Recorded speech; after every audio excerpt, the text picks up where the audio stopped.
Bienvenidos todos a 10 minutos con Miss Campos. Yo soy Miss Campos, o que tenga el pelo rizo hoy. Estamos en la semana número 2, el día primero, y nos vamos a enfocar en las categorías de gramática, en particular los verbos. Cada palabra que yo estoy usando con ustedes ahora mismo pertenece a una categoría gramática. Es bien importante identificar y saber la categoría gramáticas porque nos ayuda a entender más cuando leemos y cuando escribimos. En esta lección nos vamos a enfocar en los verbos en el pasado. Verbos son palabras que indican una acción, algo que podemos hacer como hablar, pestañear, coger y mirar. Toda palabra que usted pueda pensar de algo que se pueda hacer se llama un verbo. En el lenguaje del inglés, los verbos cambian para identificar si la acción está pasando ahora en el presente o si ya pasó. Algunos verbos terminan en las dos letras ed al final y otros verbos cambian la forma que se deletrea para indicar que ya esta acción pasó. En esta lección vamos a identificar dos tipos de verbo en el pasado, cuáles son algunas reglas que aplican para esos verbos y cómo identificar cada uno. Verbos son palabras que indican una acción o algo que podemos hacer. Podemos leer, read, hablar, talk, write, escribir. Si queremos poner estos verbos en el pasado, tenemos dos tipos de verbos.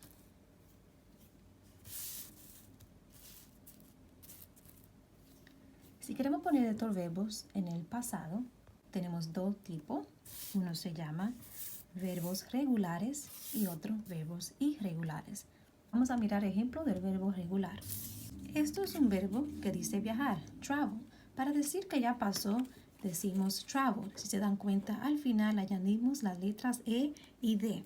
Esto se llama un verbo regular, porque podemos añadir la letra E y D y indica que ya viajamos, ya el verbo pasó. Esto es otro ejemplo. Esta palabra es offer, ofrecer. Para indicar que ya ofrecimos, añadimos ed al final y ya esto indica que ya pasó. Un ejemplo más, esta palabra es ripen. Si le añadimos ed al final, ya pasó, ripened.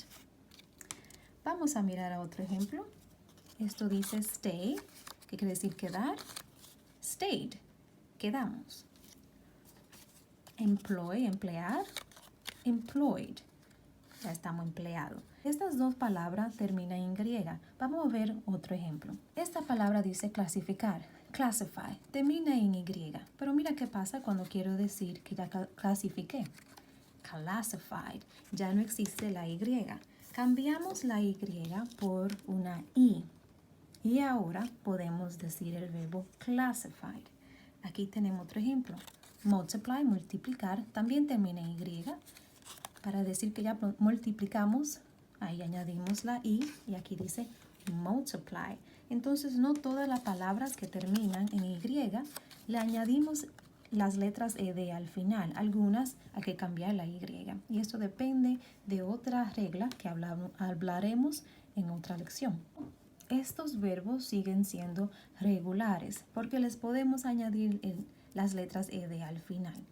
Estos ejemplos demuestran que cambiamos una letra por otra. Miren este ejemplo. La palabra es refer, referir. Si quiero indicar que ya pasó, diría referred. Des en cuenta que la R la repetimos y después añadimos ed al final. Otro ejemplo es admit, admitir.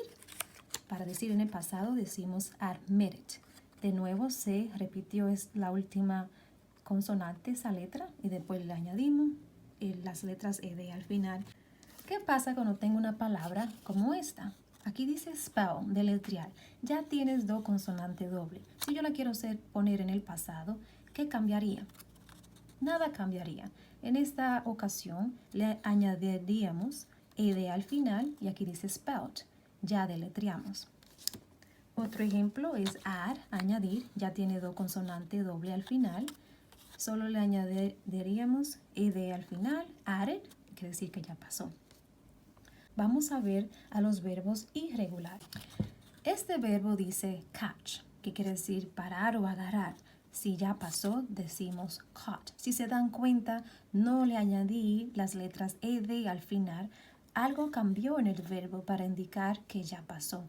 Estos verbos se llaman irregulares. Cuando cambiamos la forma que se deletrea, change the spelling, para indicar que ya pasó. Esta palabra es choose, elegir. Si ya elegí algo, diría chose. No le estoy añadiendo las letras ed al final. Aquí es arrodillar, kneel. Para decir que ya me arrodillé, diría knelt. Y estos son ejemplos de verbos irregulares. Ya que aprendimos las dos categorías de verbos en el pasado, regular y irregular, vamos a ver ejemplos de verbo y qué categoría cae. Esta palabra dice walk. En el pasado se dice walked. Le añadimos el de al final y sería un verbo regular. Aquí decimos sit o sentar. En el pasado es sat. No le añadimos ed al final, entonces esto es irregular. Esta palabra es laugh, reír. Para decir que ya me reí, diría laughed. Ed al final sería regular. Y aquí dice drink o beber. Para decir que ya bebí, diría drank. No le añado ed al final, entonces sería irregular. Ahora lo voy a dejar con verbos en el pasado y quiero que piensen en qué categoría ustedes lo pondrían. Aquí dice tight, slept, studied, opened. Muy bien, aprendimos de dos tipos de verbos en el pasado, regular y irregular. Aprendimos que los verbos que son regulares se le añade las letras ed al final y los que no tienen el ed al final se llaman irregulares, que se cambia un poco como se deletrea para indicar que es en el pasado. ¿Cómo estos verbos nos ayudan a entender lo que estamos leyendo? Si indican que es en el pasado o en el presente. También noten cómo ustedes usan estos verbos cuando escriben. Cómo ustedes lo utilizan para indicar que es en el presente o en el pasado. No se olviden de practicar estas estrategias en casa. Siempre traten lo mejor que puedan para continuar siendo mejores lectores y escritores. Estén pendientes para el día 2 de la próxima lección que sigue después de esta. Y nos vemos en la próxima. Bye bye.